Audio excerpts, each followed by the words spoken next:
Hello everyone, welcome to Electrical Spark. In this lesson we will study about single phase full control rectifier with RL load and freewheeling diode.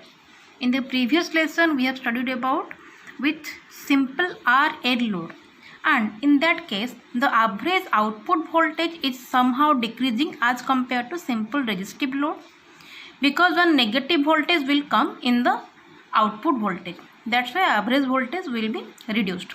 So in this, when we are using a freewheeling diode with the RL load circuit, so now we can see that the average output voltage is now increasing. So that's why we are using this freewheeling diode concept. So as the normal bridge means it has 4 branches or 4 devices, switches T1, T2 and T3, T4. In the first half cycle of supply voltage, T1 and T2 will conduct. So when T1 and T2 will conduct, the voltage V0 must be is equal to Vs, means starting from A, then T1, load, T2, back to this Vs. This is the closed path of the current flowing through the circuit, I0, load current.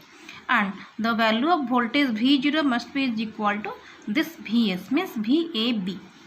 And in the negative half cycle we know that T3 and T4 will conduct and so on.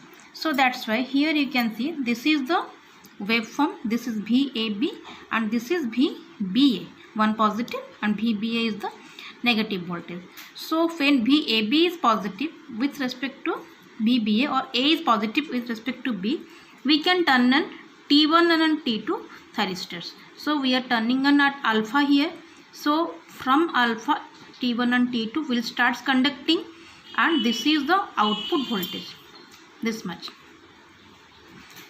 And as we have taken the inductive load, so the inductor will release its energy up to some time. So here we can see at when negative half cycle will begins, inductor this side will be plus, and here we can see this is the cathode of this freewheeling diode. So it is connected with the positive one, means the freewheeling diode is now in forward biased condition. So as we know, current will always flow through the shortest path. So that's why starting from L plus, freewheeling diode R back to L minus, means this is the closed path for the current when inductor will release its energy. So that's why I0 is continuous here, and the output voltage V0 is how much? Here we can see that freewheeling diode is connected across or parallel with the load, parallel with this load. That's why it is conducting, means it is short path. So voltage across this short path is 0. That's why V0 must be is equal to 0. So from pi to pi plus alpha, when inductor is releasing all its energy, output voltage is 0. Then when pi plus alpha will come, VBA is in positive. So that's why T3 and T4 is in conducting mode. That's why this much of output voltage we can get like this here, V0. Again inductor will release its energy through this freewheeling diode, and voltage at that time is 0. That's why this to this is 0. Again positive half cycle VAB will come, and again VBA and so on.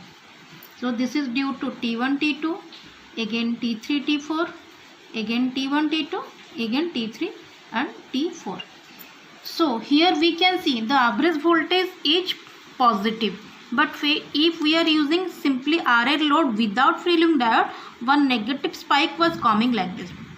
So that's why your average output voltage was somehow decreasing, but that we can overcome in this circuit. And if you will go for the output current, here we can see output current is continuous, because this here T1 and T2 is conducting, current is flowing from the source to the load. Then when L is active or inductor will release the energy, current will flow through the freewheeling diode through the load. That's why due to the source current is increasing, due to the load decreasing, again source increasing, decreasing, like this. Means current will never touches the zero line. It is a continuous current. This is the average output current. Then if we will draw the current flowing through this freewheeling diode. So when the freewheeling diode will conduct, means it will conduct from pi to pi plus alpha. When inductor is releasing its energy, so obviously this is the current flowing through the freewheeling diode. This one here 2 pi to 2 pi plus alpha. This one like this. This is the current flowing through the freewheeling diode. Then if we will find out the waveform for voltage across T1 and T2. So when T1, T2 is conducting, means the voltage across this device is 0. So this to this it is 0. And when it is not conducting, we will just see whether it is in forward blocking state or reverse blocking state. So from alpha to pi, T1, T2 is conducting, means its voltage is 0. From 0 to alpha, it is in forward blocking state. So forward voltage will appear across the device. Again pi to 2 pi. Now T1 and T2 is turned off, because at pi T1, T2 is turned off and freewheeling diode is coming into the picture. So from pi to 2 pi, now one negative voltage or reverse blocking voltage will appear across the device. Again 2 pi to 2 pi plus alpha, forward blocking voltage or forward VAB. Again it is conducting. This one again it is negative, like this. This is the voltage across the T1 and T2. Then if you will go for T3 and T4, when T3 and T4 is conducting, voltage is 0, and before that it has the forward blocking state. So forward voltage will appear across this device. Again 2 pi to 3 pi, reverse this one, sorry, this is the reverse one. Again forward, again this one. So before that also we can draw it like this. This is pi and this is 0. So from 0 to pi also it was not conducting. T1 and T2 was conducting there. So T3 and T4 is not conducting, means voltage VBA, this much of reverse voltage, will appear across the T3 and T4. This one. So this is all about the waveform of single phase fully controlled rectifier with RL load and freewheeling diode. So here we can find out the value of average output voltage.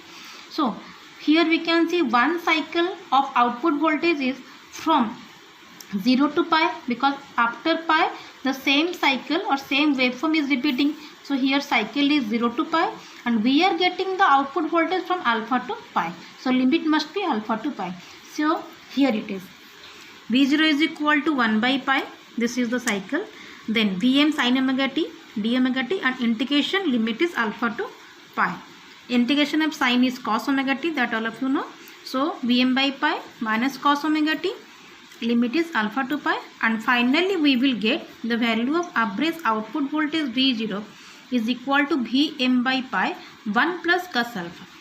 1 plus cos alpha. So though we have taken the RL load,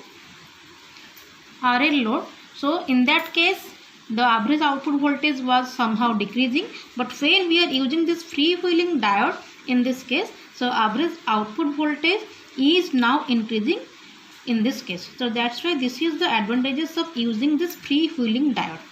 And if we will go for the application of this type of bridge circuits, so where we can see means speed control of DC motor or DC drives where we are using like paper mill, and if you will go for UPS, and also we are using this converter circuits in HVDC transmission systems. Thank you.